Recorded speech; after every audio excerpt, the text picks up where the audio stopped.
Ladies and gentlemen, welcome to Headkrack After Hours. Is a living legend, a pioneer in the game, and a dude who continues to teach the youth. And I mean this literally, through his music and literally he teaches. One time for the homie Bun B. Thank you, Crack. Yo, man, we are back at it again. I know, man. I'm excited about this one. You know? Just when I always would be like, you know what? He's outgrown us. He's taught us all he could teach us. Nah. You loop back again. Return of the Trill is the name of the new album. Yeah, new album be in stores August 31st. Executive produced by my wife, actually, and Big Crit. It was kind of her idea for me to come back out because, you know, after Pimp passed away, it was just kind of phoning it in. It wasn't really fun or exciting to me anymore. And she was like, you need to do music again, so you got to find somebody that you can have a good time in the studio with. Because Pimp and I used to have a lot of fun in the studio. Mm-hmm. And so she recommended Crit because she knows Crit and I have a good relationship musically and personally. And it ended up being a really good fit. You know, he not only produced a big bulk of the album, but also was like, yo, we need to bring in some other guys and help me, you know, fine-tune the project and make it what it is today. Yo, for the very first time I heard Crit rap, I was like, damn it would be so great to have heard him with you, Pimp, and himself. Absolutely. Or even with just him and Pimp working on production together. It would have been nice. Board hogs, man. It would have been nice to see them, their ideas bounce off each other because there's a lot of things they got in common, but then there's different approaches, right? So Pimp would start with the drums. Pimp would always start his productions with the drums. And Crit tends to start with like a guitar or a bass line or something like that. So it would have been interesting to see how they would have personally built the sound together. You know, They got a lot of things in common, but they're also very distinct individuals musically and verbally too. Now, it was interesting to hear you say that you felt like you phoned a few albums in after the passing of Pimp C. Right. And a lot of people would never admit that. Like, you know, they go in there, chin up, this is my best work. Yeah.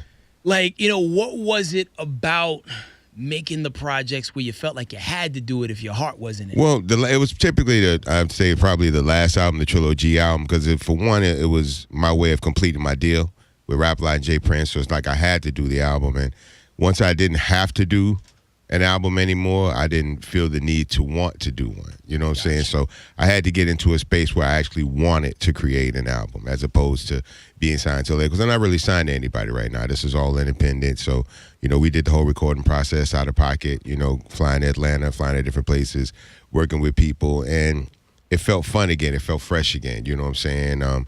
Lyrically, I would always be a better artist when I was rapping with Pimp, like going back and forth. Pimp would always bring out the best in me. He had, you know, a lot of faith in me, a lot of confidence in my ability, and that would always be his words of encouragement that would bring forth my best effort. And so now I just had to find different levels of inspiration. My wife was a real big part of that. So, like, what does your wife say to you to make you feel like, hey, man, get back out there?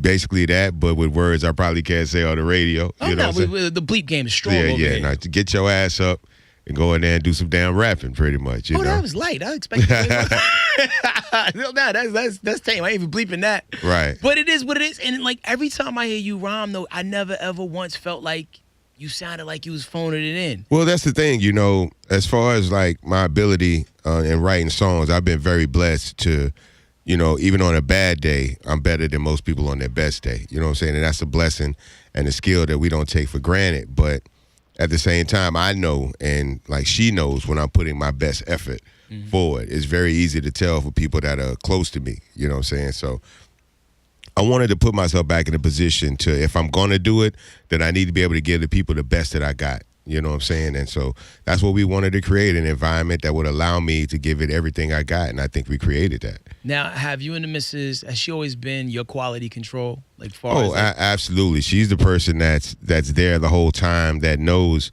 you know, instinctively if I'm into it, if I'm not into it, if I'm giving it everything, if I'm not giving it everything.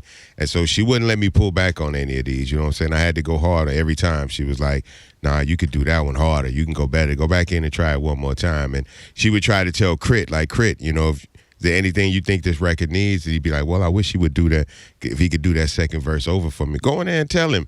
And Crit would be like, nah, Crit didn't really feel like he was in a position to crossed that. He felt like he was crossing boundaries with that. And my wife was the one who was like, no, you tell him what you need. You got to tell him exactly what you want. So once he felt confident enough to come in there and be like, B, give me a little bit something extra on this. Let's redo that hook. Let's redo those last lines or whatever. We ended up coming out with the best possible project possible. Wow. Now, was she involved in music prior to y'all getting married, or she's always just been attentive? My wife has always been a part of everything. I bring her to the meetings, I bring her to the studio, I bring her to the shows, so anybody that comes out knows they see my wife with me. And she understands everything right now. And so she has an outsider's view as a person that just listens to music and enjoys music, but then she also has an insider's view because she understands my creative process. Gotcha. So having those levels of insight made it basically the best of both worlds for me to get what I needed to get done to give these people the best project possible. Yo, and you belong to a small elite collective of people who I refer to as Swiss Army knife rap. No matter who you want to track with, whether they be from the East Coast, West Coast, even some backpack like artists that people would never expect you to rhyme with, right? You always show up and do way better than I think most people would even expect you to do, like being what some would consider out of the element. Right. You know what I mean? I was trying to remember, like, but was it a record you did with Black Milk? Yeah. I just saw Milk in New Orleans a couple of weeks ago. Okay, too. so you was doing a Black Milk? Yeah. And you spazzed. And like, and I always knew, because I've been listening to you for years. Right. I remember when I was still living in New York and somebody first played me Tell Me Something Good.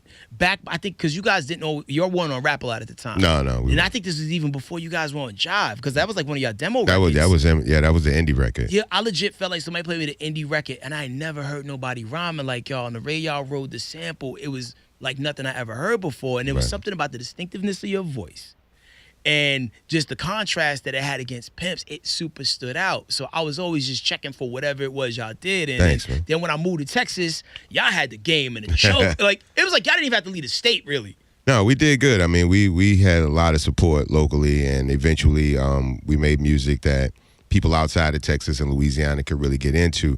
But as far as music, we were always incredible fans of music. Pimp was very deep into like older jazz records and stuff like that. So that's how you hear us rapping over like Wes Montgomery records and stuff like that.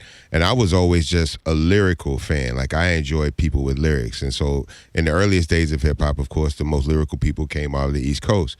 Then you had Cube from the West Coast. And then so I wanted to be that guy from the South that when people talked about lyrics, they would have to talk about me. Gotcha. So my whole career was based around being a very good rapper. And then Pimp used to brag on me all the time, so I would always have to kick it up a notch every time he would open his mouth and be like, yeah, Bun B, the coldest rapper ever. I'm like, great, now I got to write a rhyme that lives up to that. But that's how we come up with songs like Murder, you know, being inspired by, you know, one of my greatest sources of inspiration, my brother Pimp. No doubt. Now, let's go back to the origin of it. Like, you know, you always hear about, like, the start of hip-hop in New York. Mm. Like, when you talk about Houston, and even more specifically, Port Arthur, right, where you guys are from, how were you guys getting access to the music and the culture in, like, 81, 84, 85? Okay, so there used to be a radio show at Texas Southern University called Kids Jam. And that used to be our main source of hip-hop back in the day. It was actually, I don't know if you remember King T. Yeah, from the West Coast. He was actually part of that radio group from back in the day. So we would get a lot of our early hip-hop from that show, from college radio.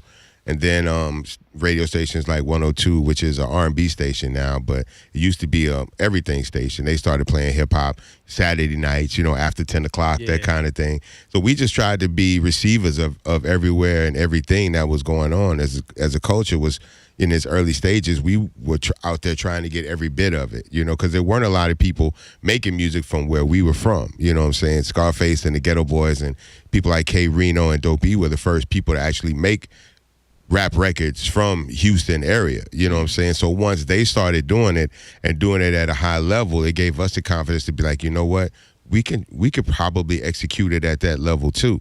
So, you know, and there was no scene in Port Arthur. It was just us making music. Actually, one of the first people making music in Port Arthur was Mr. Boomtown, who's now a very popular director, movie director and video director. He actually did the video, directed the video for me and T.I. and Crit on our new single, Recognize.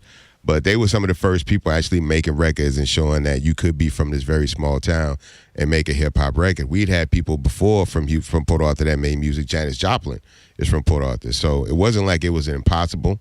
But we knew that we couldn't just sit in that small town and do it. We had to kind of go out into the world and make our bones. So that's when we started going to like Houston, the Lake Charles, Lafayette, Dallas, a lot of the smaller markets that jumped on it real quick because we talked about things that everybody from those areas could relate to. And as our worldview got wider, we realized, just like the Ghetto Boy said, the world is a ghetto. So just talk about what you know from your experience, and you'll be surprised how many people can relate to it as long as it's coming from a real place. And that ended up being the line that we walked through the culture. Yo, I feel like, like that early 80s era of Texas hip-hop, Right. but particularly Houston, is such a savagely under-celebrated portion of, like, the overall hip-hop culture because Right. being that Texas, I guess, didn't particularly, some people would say Texas didn't really start having a sound to like the mid-early 90s, but I would hear records that come out that production-wise sounded like it was New York influence. Absolutely. And that was the thing, right? A lot of the early music that everybody made, to be honest, had a New York type element to it because that's what we felt you had to do to make a rap record. You had to make beats that were similar to what New York people were doing, and you had to somewhat rhyme the way New York people were doing. So if you listen to people like Def 4 or OG Styles, some of the earlier artists on Rap A Lot Records, you'll hear that East Coast influence and wanting to be on par with New York. But it really came around, like I said, with the Ghetto Boys, and what Jay Prince was like, look, we just gonna make Southern rap, for us, by us, and see where it goes. And it ended up being something that everybody could relate to. Yeah. And so watching them do that and knowing that you didn't have to lose your Southern intellect, your Southern distinction, your Southern drawl, and any of those things that made you distinctly Southern in order for people from other places to understand it and receive it and fall in love with it, we just took the baton and started running. So what point in your life did you meet Pimp C and decide, hey, this is my friend, and we gonna rap together? Well, when I met him, we actually weren't friends in the early time. We both had a mutual friend, Big Mitch.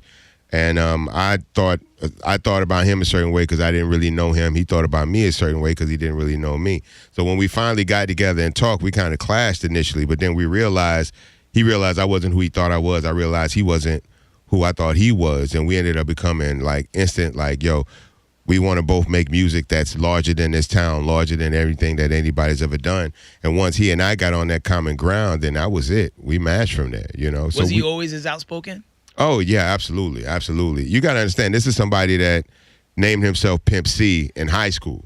You know what I'm saying? So he was originally MCC, and then there was something that happened I don't want to talk about on the radio, but he went from being known as MCC to he changed his name to Pimp C. So intrigued. So, that's at 17 years old. That's a very, very strong move for a 17-year-old in the early days of rap, you know what I'm saying?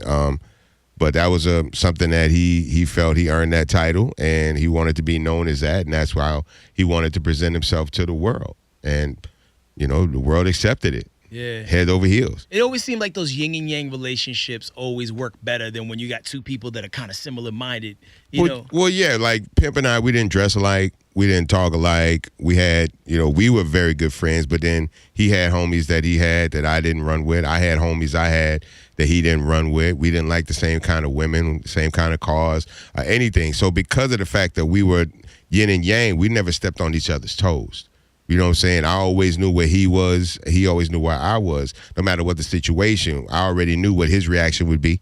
He knew what my reaction would be. Even in writing songs, if we had a song about women, he would talk about it one way. I would talk about it another way. So we never had to, what did you say on this song? What you got for this round? We kind of already knew our places in the world, and our music fully encapsulated our world, so we never had any crossover.